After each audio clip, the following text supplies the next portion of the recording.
we know now that the community group, the only one involved in that, was Agape that was secretly given a contract for $359,000 to do the city's bidding. Yeah, they're being bribed to go against their own people. They came in, they threatened people, they assaulted people. And that's what the city refers to as a community-led effort. So, whatever feeling people have about opening the streets again, and there's arguments that I don't find persuasive, but there are some arguments. The effort to do it was brutal, absolutely against the community, and they used a group to appear like community. It's disgusting, absolutely disgusting that they would do that. The good thing is people are catching on to it, and I don't think they're going to be able to do it that way again, and I don't know what their plan is the next time, because we're going to put the barricades right back up. And so it's going to take more than some fake effort like that, because George Floyd Square, it's not just a neighborhood issue. It's iconic to the entire world. I escorted a journalism crew from Hong Kong to George Floyd Square. Talked about it with lots of other places. You look at the media around the world and they have depictions of George Floyd Square. This is something that we have a responsibility to the world, and not just our own community, as important as that is, but a responsibility to the world to say this has to remain as long as the problem remains. And the city council has done nothing about the problem. Their only concern is to make it go away and look like it's all gone away. So I've been passionate about this. It's just, I can't stand that the city is working this way. But it perfectly illustrates the priorities in our city. They have spent more time and effort to open the streets of George Floyd Square than they have to deal with mental health, to deal with accountability and discipline. None of that has their interest to the degree that making George Floyd Square go away and making it pretend as though Minneapolis has solved its problems. That's been the case every other murder before. It was the case, with Jamar Clark, Justine Damon. In each case, they talked big talk and did absolutely nothing to change the status quo. And so far, I see, and looking carefully at what the city is doing, they have done nothing positive to change the status. I mean, it's hard to believe that they wouldn't make some concession given the attention of the whole world. But if George Floyd Square is what the whole world is paying attention to, that's their priority, is to make sure that there isn't any attention of Minneapolis. The OPCR, Office of Police Conduct Review, which, passes for civilian review in this city, it's not. But up to the time George Floyd was killed, nearly 3,000 people came into this office to file a complaint against Minneapolis police. Of those 3,000 complaints where people came in, gave their testimony, the cops were supposedly talked to, etc., 13 of those complaints led to any discipline whatsoever. Less than 1 in 200. Why would you complain to a body like that? It's appalling. There is no discipline, nothing discipline. We're not looking so much for punishment as we are a broader base of discipline that corrects actions and that gives a disincentive for the worst of the conduct of the police. And so that kind of discipline is important. And when 1 in 200, less than 1 in 200 leads to discipline, and from citizen complaints, or public complaints I should say, don't have to be a citizen, from public complaints, less than 1 in 200. One example is a case where a guy, 56 years old, walks with a cane, very small fellow. He got a ride with his nephew. He didn't know that the nephew had stolen the car because he had the keys, everything. They had no radar on that. The cops pursued the car as a stolen car. Up to there, okay, fine. He begs his nephew to pull over, do something, don't speed up. They get up to 80 miles an hour. The uncle slams the transmission into park. The car caught fire, they got out. The uncle and the nephew, both, were face down, spread eagle in the ground. They knew the thing, not resisting at all.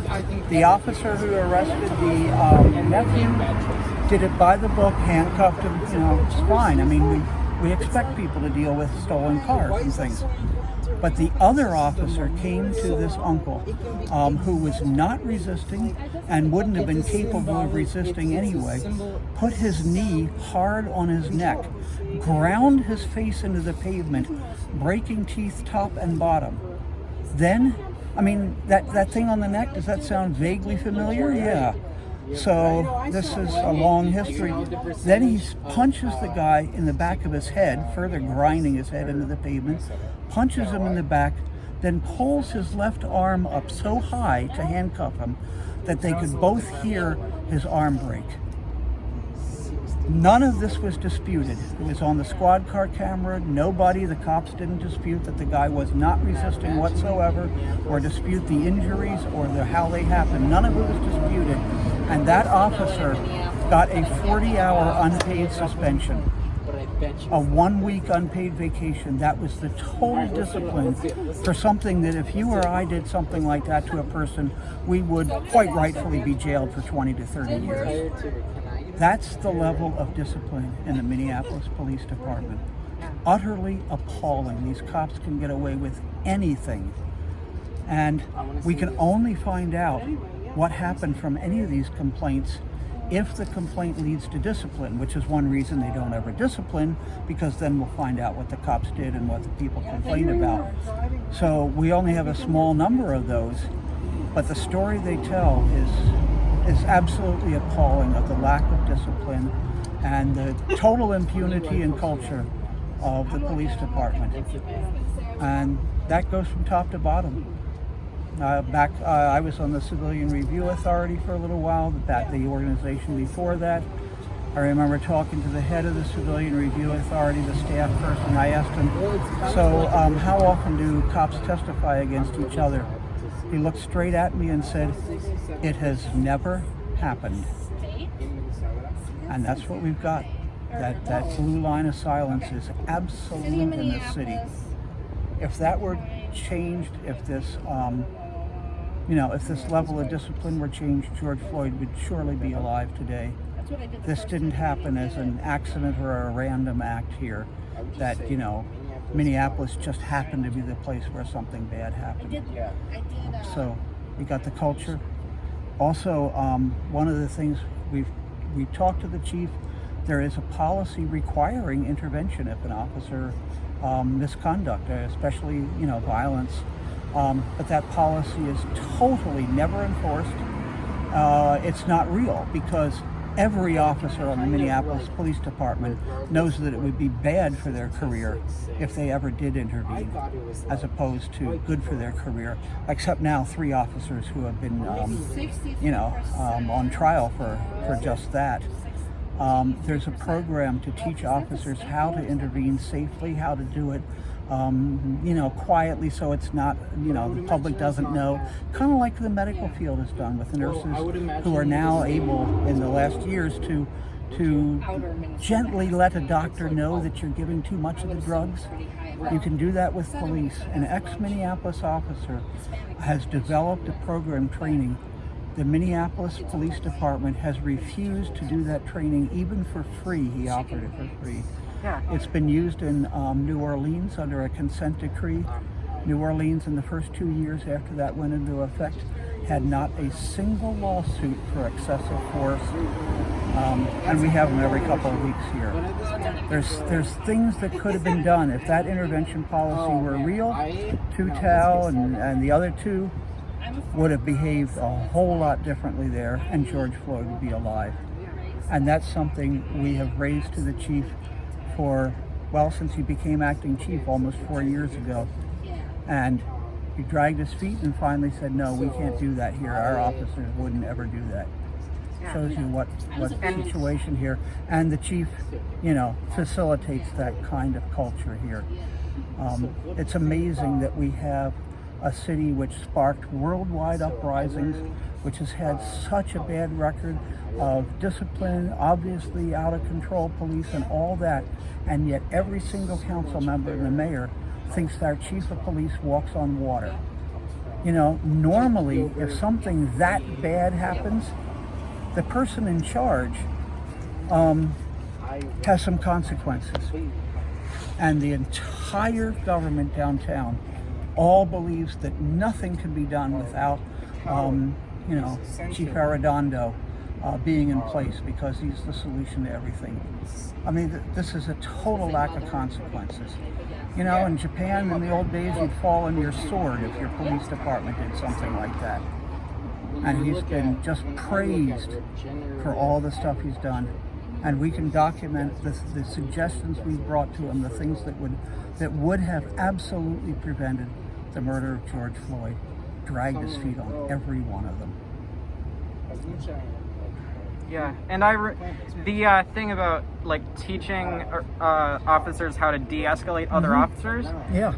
That person like offering to do it for free and them not doing it is in perfect contrast to another police educator, the one who teaches police to view their victims as like prey and them the hunter. Right. Who was so grotesque that they barred him from teaching the official classes, and multiple precincts like sponsored like road trips to go out to see him. Yes, Dave Grossman with the what's the name of this program? Bulletproof Warrior. We were one of the first ones to bring attention to that back. Right after Philando Castile was murdered, because one of our friends had actually managed to infiltrate one of his classes pretending to be an officer, which takes a lot of guts. And we actually have the training manuals from that program, and we publicize those and the kind of things that Dave Grossman is saying. Things like, if you're properly prepared, killing is no big deal. Another thing he says in his classes is that after the first time you kill somebody, you will go home and have the best sex of your life. Just recently, he was going to do a training in one of the churches. They heard that and shut down the class and wouldn't allow him to have it there, which is really quite remarkable, because apparently the church didn't care about cops killing people and all that. But good sex is, of course, something that no church can possibly allow. But we have tried to do that, and the department did, largely based upon our pressure, prohibit their officers going to that training. But the type of training, many of their officers have gone there, and they do that training within the department still. Much of that is happening. When Justine Damon was killed, the department had done a lot of training around ambush. Counter-ambush training, they called it. In other words, you could be sitting in your squad car doing some paperwork, and somebody could walk up from behind you and kill you. Muhammad Noor took that training, and that training was talked about in his precinct very shortly before Justine Damon was killed. This is very, very dangerous stuff to everybody, and not just people of color. Policing is affecting everybody, though they certainly go after people of color far worse. But this is, that kind of training is a big part of the issue also. And they say, oh, well, we didn't do that kind of training. Rondo and some of the people testified at the trial of Derek Chauvin saying, oh, but we don't train this. We don't ever tell cops to do this. Well, we know perfectly well that they actually do that training, because at 38th in Chicago on May 25th, 2020, Derek Chauvin was doing exactly that training for the new officers there. He did that because he was training them in how to deal with people and how to, control people by kneeling on their neck. So the excuse that the Minneapolis police, well, that was against the training. Of course, Derek Chauvin deserves everything he gets, but the department also threw him under the bus because they know darn well that they've allowed him to do this many, many times, and nothing happened to him. So that lack of discipline many complaints against him, and now the feds are coming after Derek Chauvin, not just for the killing of George Floyd, but his treatment of a 14-year-old boy in 2017. That, was a complaint at the Office of Police Conduct Review, or maybe Internal Affairs, from that, and they determined that no discipline was warranted, what he did to that 14-year-old boy. And now, there wasn't enough evidence. Now the federal government says, we believe we have evidence to prove beyond a shadow of a doubt that he was guilty of, assaulting that boy and doing serious harm. Yeah. So that's the difference right there. That could have ended Derek Chauvin's career back in 2017, and it should have. And as much discipline as he gets now, it's simply because he's the bad apple. He's been chosen as the bad apple, which they're pinning everything on, despite similar things happening less than a week ago. Yes. Yeah, it still goes on, and it's going to go on. And as I say, the city of Minneapolis has done nothing to make this less likely. They've done nothing about the discipline. They've done nothing about the culture. They've done nothing about the way in which mental health is treated. They have a pilot program, and it's we argued strongly that there's a better way to do this. And we actually on our website have a 160-page paper with research from across the country, academic research, results from other places of how to handle people experiencing mental illness. And the city didn't want to listen to that. As I say, they won't listen to the things of discipline. They won't listen to the things about intervention. There are all these different things that could have prevented his death and that will not prevent deaths in the future because they have not changed one of those things. And all this time, all they care about is making sure people can drive fast through George Floyd Square. Yeah. And the mental illness thing is so pressing because George Perry Floyd and Winston Boogie Jr. both had extreme PTSD relating to cops. And that characterized every quote-unquote bad thing that they used as an excuse to kill them. Right, absolutely. I mean, the problem started when Thomas Lane came up with his gun drawn and started screaming at George Floyd, triggering just the absolute worst experiences that he had had and the fear that he had had. And he was still trying to be cordial. He asked politely if he could just stand outside to catch his breath. Yeah, did he say please 57 times or something? I mean, it's just not amazing. Even the please begging for life, please. The please just as a polite person. Right? Yes. Just yes. I'll do this. Give me a minute. I'm trying to to do this, and all over something that you should never arrest somebody for. If other people, if I had gone in and used a bad $20 bill, and one that was not so bad that they didn't notice it until after he left.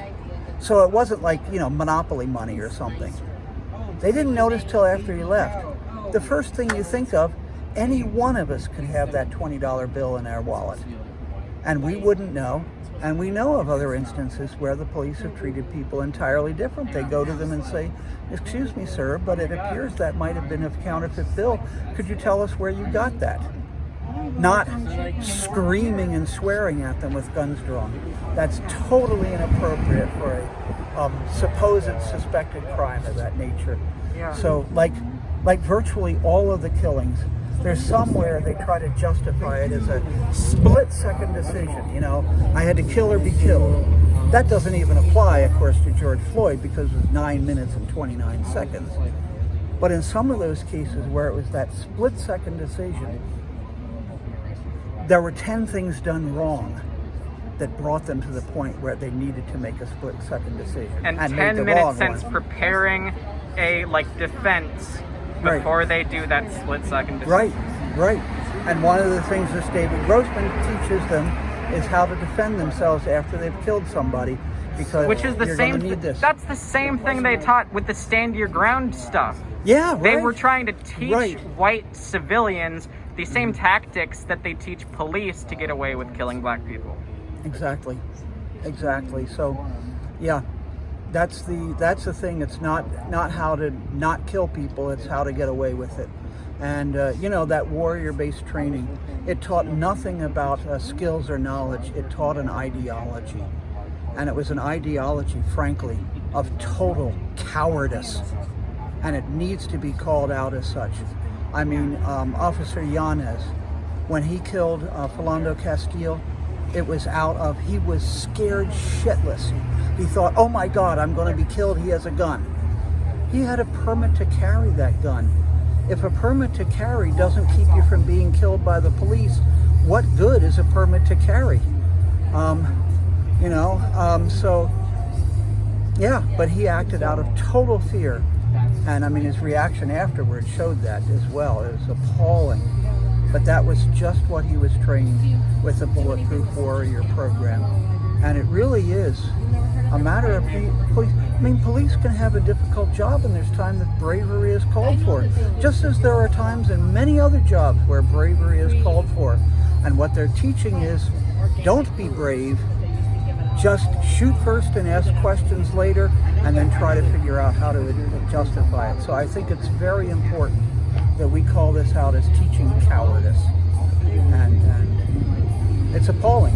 Their lives are worth so much more than ours. And that's, of course, what they teach.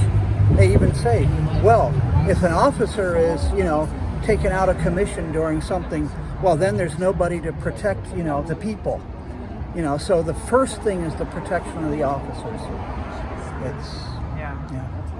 Mental illness things, like May 30th, I was like a untrained street medic, just doing the best I can, and in order to be there, I had to agree to save police officers' lives. And they came at us shooting like 160 officers, plus a armored vehicle. Atop it had an LRAD and LRAD 1000 and a sniper, shooting at us to the point where we had to run them, tear gassing all our supplies. And that was so traumatic. And then 50 hours after that, I was arrested at the Capitol in what would be deemed unconstitutional without me even having to go to court. And every single bone in my body when I was being handcuffed with zip ties was screaming at me to run. Yeah. And people who have even just one more of those incidents, or even that, it's in the first place, it's what your brain knows is paramount to your survival, and yet that is what's used as the grounds for shooting people dead. That's the justification. We saw this a lot at the Civilian Review Authority. It starts off with, well, if he's running, he must be guilty. But if the last 3 times you didn't run, you were totally innocent, did nothing, and you got beaten by the cops, after a while you learn that you need to run. Yeah, but and then Dante that's the Wright justification ran and he for was shooting in the back. Right.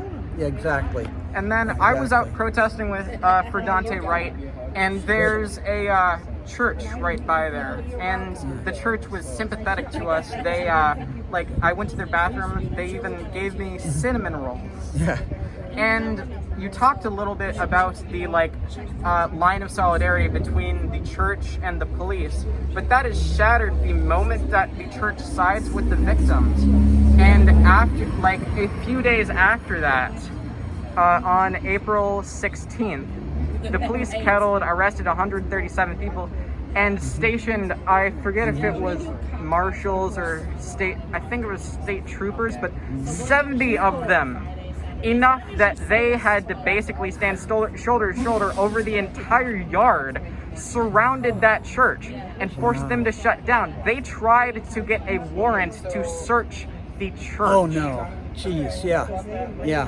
So, and none of this has changed either. In some cities, there's been a real reevaluation of the police response to protests and the use of, tear gas, pepper spray, flashbang grenades, Austin, and Texas. Of course that. Here in Minneapolis, nothing. The city finally, 9 months later, hired a private outfit to do an after-action report on the police response. The private outfit, Hillard Heinz, they're called. They've done after-action reports. What's that? Can you repeat that? Sorry, there's the bus.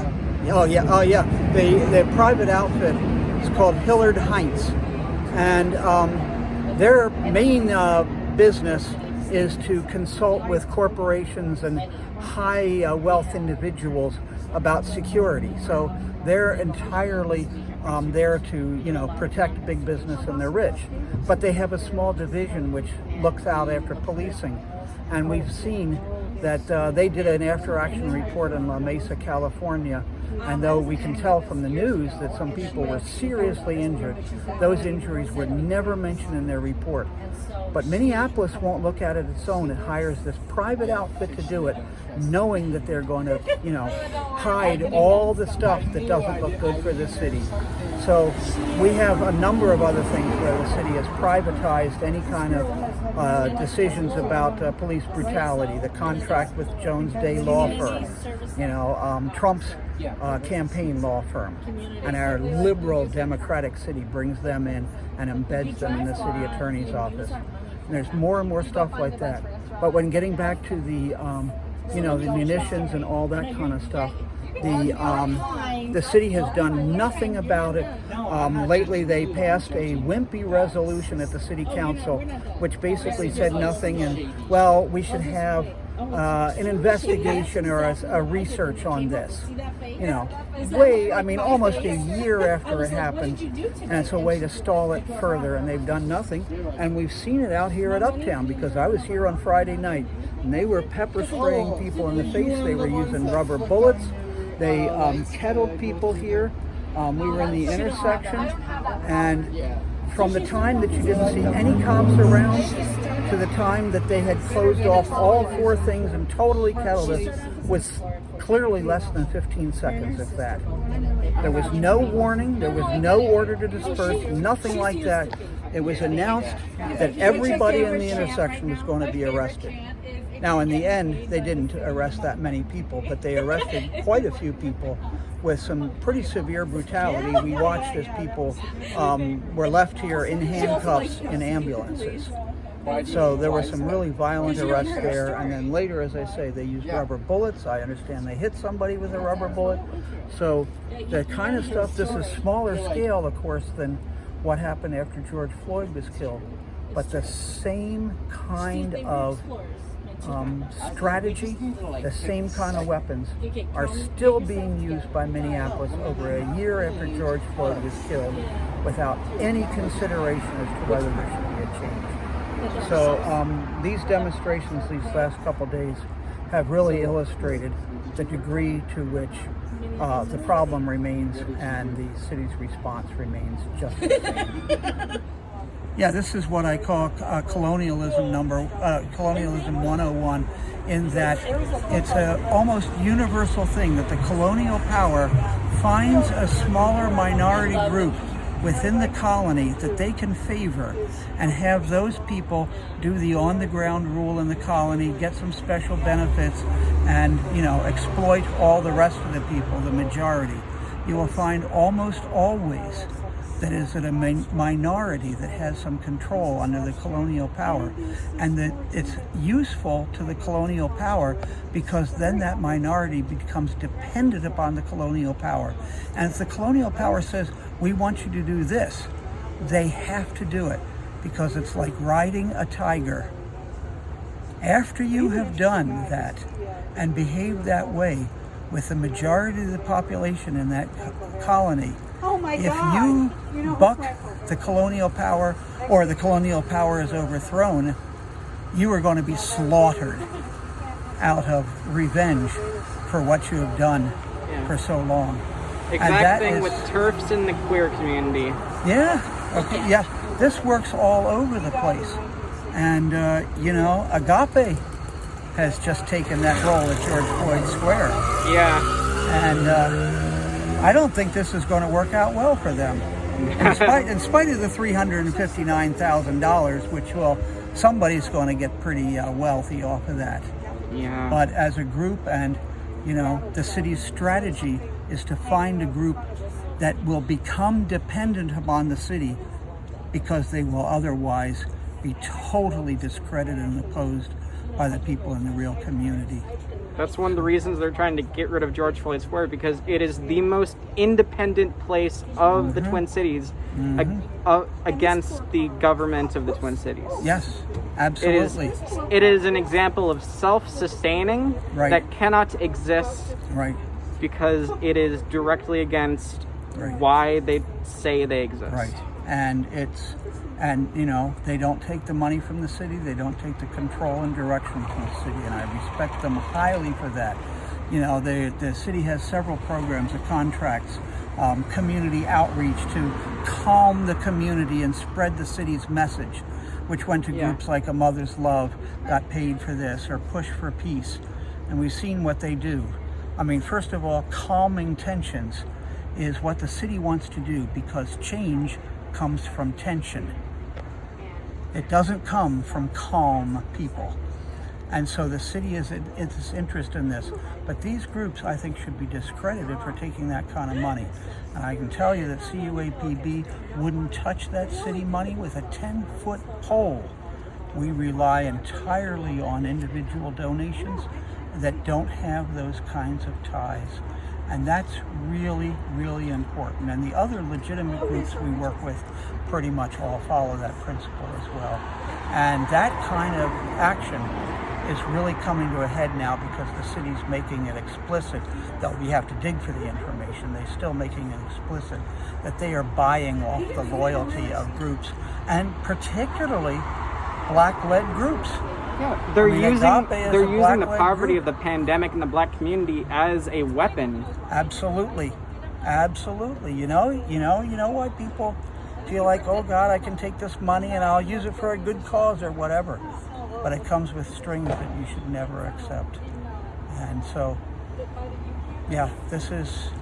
the city has drawn some lines. This latest attempt to open George Floyd Square, I think, has really drawn the lines clearly as to who's legitimate and who's just, working for the power. And, like, there's one, the people with Agape is like a family member of George Floyd. And I hope one of his family members goes in and steals all of the money that he got from the city and actually puts it back in like the college funds, which he's probably going to neglect for whatever glory that he got for that. And the city says they've consulted with the community. It appears that's the only group they've consulted with. So Agape communicated with like the people of I think Bryant's and the people of Powderhorn neighborhood, not the like homeless community, but the like Powderhorn people who live in houses. And they are almost all white. They were talking to the white people who stayed in their houses all summer and didn't even go to George Floyd Square, that was less than a block away from where they lived. Their survey showing 90% is bullshit, and we know it. And even that 90%, it probably is 90% of people saying that at some point George Floyd Square should be opened in some kind of way. Well, at some point. Probably they said after justice. After justice, but like you say at some point, but I need to do more research, but I look into like urban theory and stuff, like theory of urban development. And one thing that's been showing so much promise is low traffic neighborhoods, is moving cities back to pedestrian focus as they were before cars. And that has been showing to make cities safer, healthier, everything. And the George Floyd Square is a huge example of it. And despite it being scientifically and socially healthier for the city, they want to destroy it because it's not their spot. And the city talks all about pedestrians and bike lanes and all that stuff, but oh my God, not in 38th in Chicago. They'd rather Cuomo it, like fire everyone that's actually knowledge and do the work, and hire someone who can like do a $2 billion like revamp, because $2 billion revamps is like something they get to cut the ribbon on and take the take all the credit. They love that. Minneapolis, a government full of Cuomos. It is. For all their rhetoric, they're not going to do anything of value unless we continue to push them, and we will continue to push them. I mean, there's some good things in this year. It has not come from the city, but it's come from the people. And frankly, I mean, this year, showing community solidarity, neighborhood solidarity, people coming out and helping each other. This has been an amazing year that way. It is really, really encouraging, and it shows a lot that can be done. So as hard as this year has been, that is just a tremendous encouragement to me of what can be done that way. We can do it. We need the power to do it. As the chant goes, ain't no power like the power of the people, because the power of the people don't stop. All right. Very good. Have a wonderful day.